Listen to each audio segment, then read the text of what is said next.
ఓం శ్రీ మాత్రే నమః. అందరికీ నమస్కారం అండి. కుంభరాశి వారికి జూలై 12, 13, 14 తేదీల్లో వారి యొక్క రాశి ఫలితాల ప్రకారం వారికి ఖచ్చితంగా జరగబోయేది ఇదేనండి. ఈ రాశి వారు కనుక ఇప్పుడే కనుక మన ఛానల్ని కొత్తగా చూస్తున్నట్లయితే ఛానల్ని సబ్స్క్రైబ్ చేసుకుని ఈ వీడియో మీకు నచ్చినట్లయితే లైక్ చేసి మాకు సపోర్ట్ చేయండి.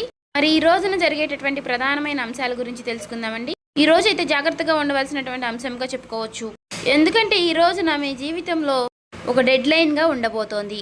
ఎందుకు అంటే కనుక మధ్యాహ్నం 2:30 తర్వాత మీ జీవితంలో ఊహించినటువంటి ఒక మార్పు అనేది రాబోతుంది. ఈ రాశి వారికి ఈ 3 రోజుల్లో ఖచ్చితంగా బ్రహ్మంగారి కాలజ్ఞానం ప్రకారం ఖచ్చితంగా జరగబోయేది అదేనండి. ఎందుకంటే దేవుడు రాసిన రాతలైనా సరే ఏమైనా మార్పులు చేర్పులు ఉండొచ్చు అని బ్రహ్మంగారి కాలజ్ఞానం ప్రకారం ఖచ్చితంగా ఏదైతే చెప్పారో అదే జరుగుతుందండి. మేమైతే కల్పితంగా అయితే చెప్పింది ఏమీ కాదండి. కాబట్టి ఈ 3 రోజుల్లో మీరు ఎదుర్కోబోయేటటువంటి సమస్యల గురించి అయితే ఈ రోజు ఈ వీడియోలో క్లారిటీగా తెలుసుకుందామండి. ఇంకా ఎవరైనా మన ఛానల్ని దయచేసి సబ్స్క్రైబ్ చేసుకోండి వాళ్ళు ఉంటే సబ్స్క్రైబ్ చేసుకోండి. ఈ వీడియో కనుక మీకు నచ్చినట్లయితే ఓం శ్రీ మాత్రే నమః కామెంట్ చేసి లైక్ చేసి మాకు సపోర్ట్ చేయడం మాత్రం మర్చిపోకండి. మీరు ఒక లైక్ చేయడం వల్ల మాకెంతో సపోర్టివ్గా ఉంటుంది. ఇంకా మరికొంతమంది ఈ రాశి వారికి ఈ వీడియో రీచ్ అయ్యే అవకాశం కూడా చాలా ఉంటుందండి. ఇక వివరాలకు వెళ్ళిపోదామండి. ఈ 3 రోజుల్లో ఈ రాశి వారికి ఖచ్చితంగా జరగబోయే విషయాల గురించి అయితే ఈ రోజు క్లారిటీగా తెలుసుకుందాం. 2:30 దాటక ముందే మీరు ఒక ఫోన్ కాల్ ద్వారా కానీ ఏదైనా సరే ఒక విధంగా ఒక వార్త అనేది వినవచ్చండి. ఒక వ్యక్తి మీ తలుపు తట్టవచ్చు. ఆ వ్యక్తి ఎవరై ఉంటారు? ఆ వ్యక్తి ద్వారా ఆ వార్త వినగానే ఒక్కసారిగా మీ గుండె జల్లుమంటుంది. ఇది ఒక షాకింగ్ న్యూస్ గా చెప్పుకోవచ్చు. అయితే ఈ వార్త మిమ్మల్ని భయపెట్టేటటువంటి వార్త కూడా కావచ్చండి. లేదంటే ఒక ఆనందంతో ఉక్కిరిబిక్కిరి చేసేటటువంటి ఒక శుభవార్త అయి కూడా ఉండవచ్చండి. మరైతే ఈ వీడియో మీ జీవితాన్ని తప్పకుండా మలుపు అయితే తిప్పబోతుందని చెప్పుకోవాలి. కాబట్టి ఈ వీడియోని మీరు ఎక్కడ కూడా స్కిప్ చేయకుండా చివరి వరకు చూస్తేనే మీకు అప్పుడు ప్రతి ఒక్క చిన్న విషయం కూడా క్లారిటీగా మీకు అర్థమవుతుందండి. ఇక సాధారణంగా ఏంటంటే ఈ రాశి వారు చాలా అంటే చాలా తెలివిగా ఉంటారు. చాలా గొప్ప తెలివితేటలను కలిగిన వారై ఉంటారండి. అలాగే మంచి దురదృష్టి కలిగిన వారిని కూడా చెప్పుకోవచ్చండి. అలాగే మీకు ఏదైనా ఒక విషయం జరిగే ముందు ఒక రకమైనటువంటి సూచన అంటే అది అంతర్బోధ అంటే ఇలా జరుగుతుంది అని చెప్పేసి మీ మనసుకి కనిపిస్తూ ఉంటుంది. కానీ ఈ మధ్య కాలంలో మీ మనసు మొద్దుబారిపోయినట్లుగా మీకు కూడా అనిపిస్తుంది కదా. అంటే మీరు అనుకున్నవి ఏది కూడా పూర్తిగా వర్కౌట్ కావడం లేదండి. గత కొన్ని రోజులుగా ఎదుటివారు కూడా మిమ్మల్ని అర్థం చేసుకోవటం లేదనేటటువంటి బాధగా అది కూడా మీలో ఒక వంతు బాధగా ఉంది. మరైతే మీ గుండె లోతుల్లో ఏదో ఒక అద్భుతం అనేది జరగబోతుంది అని చెప్పేసి మీరు మాత్రం మనసులో పూర్తిగా ఏదో ఒక విషయంలో నమ్ముతూనే ఉంటారు. అయినప్పటికీ గత కొన్ని సంవత్సరాలుగా మీరు ఒక గందరగోళమైనటువంటి పరిస్థితులు అనేది చిక్కుకున్నారండి.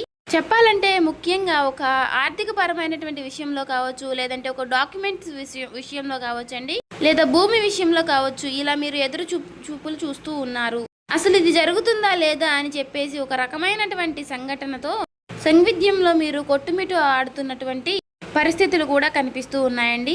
మరైతే మీరు బాగా నమ్మినటువంటి కొంతమంది వ్యక్తులు కూడా మీ మీద నెగిటివ్గా సమాచారం అనేది చేస్తూ ఉండటం. అయితే రేపటి రోజున మీకు మధ్యాహ్నం ఈ టెన్షన్స్ కానీ లేదంటే తర్వాత జరగబోయేటటువంటి అంశం గురించి కానీ తెలుసుకుంటే ఇది మీకు చాలా చాలా ప్రత్యేకంగా మీ జీవితంలో ఉండబోతుంది.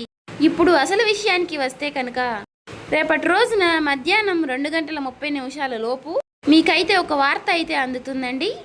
ఆ వార్త ఏమిటి అంటే కనుక ఆ వార్త మీ జీవితాన్ని ఎన్నో మలుపులు తిప్పుతుంది.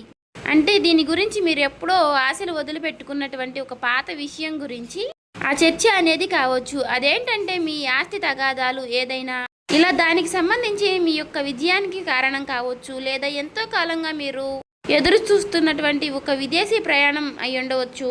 ఇంకా లేదంటే ఒక భారీ మొత్తం ఒక అమౌంట్ అనేది మీ అకౌంట్లో పడడం దాని గురించి అయ్యి ఉండవచ్చు. మరి మీకు రేపటి రోజున ఆ సమయంలో ఒక శుభ పరిమాణం అనే చెప్పుకోవచ్చండి. అందులో కూడా ఒక ట్విస్ట్ ఉంటుందండి. ఆ వార్త వినగానే మీకు నేరుగా అయితే ఆ వార్త ఏమీ రాదండి. ఏదైనా ఒక వ్యక్తి ద్వారా హఠాత్తుగా ఆ వార్త అనేది మిమ్మల్ని చేరుకుంటుంది.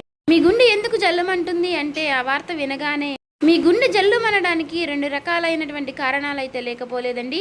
మొదటిది ఏంటి అంటే నమ్మలేనటువంటి ఒక నిజం. అంటే ఇది మనకి సాధ్యం కాదు కదా అని పూర్తిగా ఫిక్స్ అయిపోయినటువంటి ఒక నిజం. కానీ ఆ వార్త వినగానే అది సాధ్యమైపోయిన అని తెలుసుకోగానే మీ యొక్క మెదడు మొద్దుబారిపోయినట్టుగా అయిపోతుంది. అంటే మీరు చాలా ఆశ్చర్యపోతారన్నమాట. ఆ షాకింగ్ న్యూస్ వల్ల వచ్చేటటువంటి ఎమోషన్ ఏదైతే ఉందో అది మీ గుండెను కూడా తాకుతుంది. ఇక ఆ వార్తతో పాటుగా ఒక పాత వ్యక్తి పేరు కూడా మీకు రేపటి రోజున బయటకు వస్తుంది. అతను లేదంటే ఆమె మరలా వారు మీ జీవితంలోకి రావడం అనేది జరుగుతుందన్నమాట. వారు వచ్చారా అనేటటువంటి ఒక షాకింగ్ అనేది మీలో కలుగుతుందండి.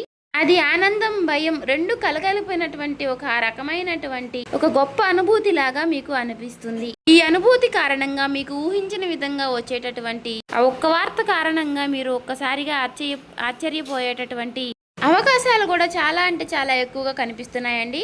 అయితే అసలు మరి ఇప్పుడు ఇది ఎందుకు జరుగుతుంది అంటే, ఇప్పుడు మీరు సాధారణంగా మీరు ఈ 2 గంటల 30 నిమిషాల లోపు దీనికి సంబంధించినటువంటి దీనికి కారణం ఏమిటంటే, మీరు గతంలో చేసినటువంటి ఒక రహస్యకరమైనటువంటి ఒక సహాయం అనేది, లేదంటే ఒక ఇన్వెస్ట్మెంట్లో మీరు పూర్తిగా మర్చిపోయినటువంటి పూర్తిగా ఒక పని, దానికి సంబంధించినటువంటి ఒక మంచి ఫలితాలను అయితే మీకు ఇప్పుడు ఇస్తుందండి. మీ వెనుక ఎవరో మీకు తెలియకుండానే ఈ పని అనేది పూర్తి చేస్తారు.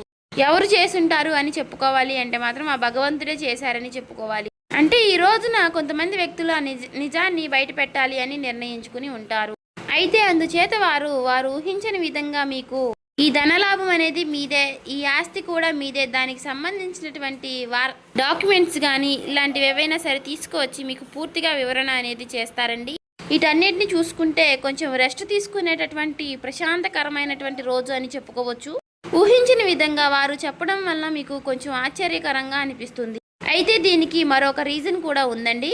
గ్రహస్థితి పరంగా చూసుకున్నట్లయితే గనుక మీకు ఈ రోజున శని ప్రభావం అనేది కొంచెం తక్కువగానే కనిపిస్తుంది. అలాగే ఈ రోజున మీకు శని భగవానుడు మంచి అవకాశాలను కూడా ఇవ్వబోతున్నాడండి. రాహువుల యొక్క సంచారం, గురు దృష్టి మీ యొక్క రాశి యొక్క పైన కూడా పడిందండి. కాబట్టి ఈ 2 గంటల 30 నిమిషాలు అనేది ఈ రాశి వారికి ఒక ముహూర్తం లాంటిది అన్నమాట. మరి ఈ సమయంలో గ్రహాల యొక్క కలయిక వలన మీకు ఆశ్చర్యకరమైనటువంటి ధనలాభం కానీ, లేదంటే ఒక ముఖ్యమైనటువంటి కీలకమైనటువంటి వార్త వచ్చేటటువంటి అవకాశం, అది కూడా ఆ వార్త నుంచి వచ్చేటటువంటి ఒక లాభం మీకు అన్ని రకాలుగా చాలా అంటే చాలా ఆశ్చర్యకరమైనటువంటి విషయాలను అయితే కలిగిస్తాయండి. అయితే ముఖ్యంగా దీనివల్ల ఏంటంటే, మీరు మీ జీవితంలో ప్రధానంగా చూసుకున్నట్లయితే రేపటి రోజున మీకు ఉన్నటువంటి కొన్ని పెద్ద పెద్ద టెన్షన్స్ కూడా తగ్గుతాయండి. సమాజంలో గౌరవ ప్రతిష్టలు కూడా పెరుగుతాయి. ఆ వార్త వినగానే మీరు ముందు ఎమోషనల్ అయిపోతారు. కానీ ఆ సమయంలోనే మీరు తప్పుడు నిర్ణయాలు తీసుకునే అవకాశాలు కూడా కనిపిస్తున్నాయండి. అంటే అలాగే ఏదైనా మీరు కొంచెం అంటే మీకు బీపీ అనారోగ్య సమస్యలు ఉన్నవారు కూడా ఆవేశపడిపోయి తొందరపడి నిర్ణయాలు తీసుకోకుండా కొంచెం ప్రశాంతంగా నిర్ణయాలు తీసుకోవడం, సమర్థవంతంగా ఎదుర్కొనేటటువంటి ప్రయత్నం అనేది చేయాలండి. అటువంటి శక్తి ఉన్నప్పుడు ఏ విధంగా కూడా మనం భయపడాల్సిన అవసరం అయితే లేదండి. ప్రతి ఒక్క మనిషి విషయంలోనూ కూడా శుభవార్తలు అశుభవార్తలు సాధారణం. ఒక్కొక్క రోజు మనకు చాలా ప్రశాంతంగా అనిపిస్తుంది, ఒక్కొక్క రోజు అసలు ఈ రోజే బాగాలేదు, చాలా ఒత్తిడిగా ఉంది, నిద్ర లేచినప్పటి నుంచి ఎవరి ముఖం చూసాము అన్నట్లుగా ఒక రకమైనటువంటి ఫీలింగ్ అనేది మనలో కలుగుతూ ఉంటుంది. అలా ఒక్కొక్క రోజు ఒక్కొక్క రకంగా ఉంటుంది అన్నమాట. కాబట్టి ఒక్కొక్క రోజు మనకు సంబంధించినటువంటి పనుల్లో కొన్నిటిలో ప్రశాంతత అనేది కనిపిస్తుంది.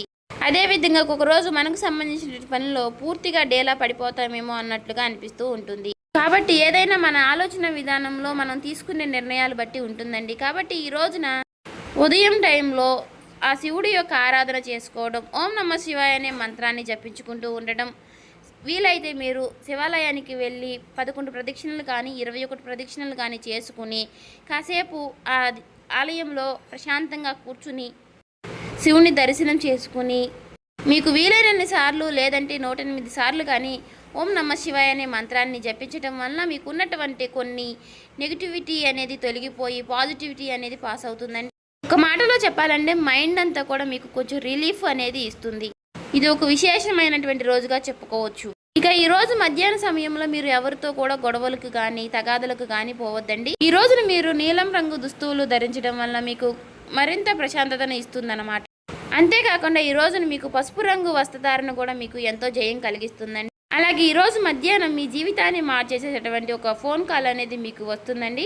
ఆ ఫోన్ కాల్ రూపంలో మీ జీవితంలో ఒక సరికొత్త వెలుగుని నింపాలని చెప్పేసి మనస్ఫూర్తిగా నేను కూడా కోరుకుంటున్నాను. ఇక ఈ రోజున మీకు తూర్పు దిక్కు ప్రయాణం అనేది ఎంతో విశేషంగా ఉంటుంది. ఇక ఎప్పుడూ కూడా మీకు వీలైనంత సహాయం మీరు ఎవరికైనా చేయడంలో మీరు ముందుంటారు. ఒకరిని ముంచాలి, ఒకరిని నష్టపెట్టాలి, ఒకరికి సమస్యలు కలిగించాలని చెప్పేసి మీరు ఎప్పుడు కూడా అనుకోరు. మీ మనసులో కూడా మీకు ఎప్పుడూ కూడా అలాంటి ఊహలు కూడా రావండి. కాబట్టి మీ మంచితనం వల్లే మీకు ఎప్పుడూ కూడా మంచి జరుగుతూ ఉంటుంది. అలా మీకు ఆగిపోయినటువంటి పనుల్లో కూడా ఒక మంచి మార్పులు కలగడానికి అది కూడా ఒక సహాయపడుతుందండి. అలాగే మనం ఎప్పుడైనా సరేనండి చేసినటువంటి మంచి పనులు మనకి ఒక్కొక్క రోజు మనకి అవే సహాయపడుతూ ఉంటాయని చెప్పుకోవచ్చు. అలా నిదర్శనమే ఈ రోజు అండి. కాబట్టి మీ జీవితంలో రాబోయేటటువంటి మీ జీవితంలో ఒక మంచి మార్పు అనేది వస్తుంది. మీరు మనస్ఫూర్తిగా మంచిగా ఈ రోజున పాజిటివ్గా ఉండండి. మీ మనసులో మీరు ఎప్పుడు ఎటువంటి నెగిటివ్ ఆలోచనలు అనేవి చేయకండి. అలాగే మీరు ఏదైనా ఒక విషయం గురించి నిర్ణయం అనేది తీసుకునే ముందు 1కి 4 సార్లు ఆలోచించి పెద్దల యొక్క సలహాలు సూచనలు తీసుకుని జాగ్రత్త నిర్ణయాలు అనేవి తీసుకోండి. అలాగే మీ ఇంట్లో పెద్దల యొక్క ఆశీర్వచనాలతో పాటు మీ జీవిత భాగస్వామి యొక్క నిర్ణయాలని గౌరవించండి. ఇక ఈ రోజున మీరు బయటికి వెళ్ళే ముందు ఆ శివుడి యొక్క బసం కానీ లేదంటే సింధూరాన్ని కానీ ధరించండి నుదుటున. ఇలా ధరించడం వల్ల మీకు వచ్చేటటువంటి కొన్ని నెగిటివ్ ఆలోచనలు నెగిటివ్ సమస్యలు అనేవి తొలగిపోతాయి. అంతా కూడా పాజిటివిటీగా ఉంటుంది. మీ మనసు కూడా చాలా ప్రశాంతంగా ఉంచుకోనండి. నలుగురితో నవ్వుతూ మాట్లాడండి. ఎవరి మీద కూడా చిరాకు పడడం కోప్పడడం ఇలాంటి పనులు చేయకండి. అలాగే మీకు వచ్చేటటువంటి సంకేతాల ద్వారానే మీకు రిజల్ట్ అనేది చాలా కనిపిస్తూ ఉంటుంది. కాబట్టి మీరు కొన్ని ఏవైనా సరేనండి వచ్చినప్పటికీ వాటి గురించి ఆలోచిస్తూ ఉండండి. సో చూసారు కదండి, ఈ వీడియో కనుక మీకు నచ్చినట్లయితే ఓం శ్రీ మాత్రే నమః అని కామెంట్ చేసి లైక్ చేసి మాకు సపోర్ట్ చేయడం మాత్రం మర్చిపోకండి. ఇంకా ఎవరైనా మన ఛానల్ సబ్స్క్రైబ్ చేసుకునే వాళ్ళు ఉంటే దయచేసి సబ్స్క్రైబ్ చేసుకోండి.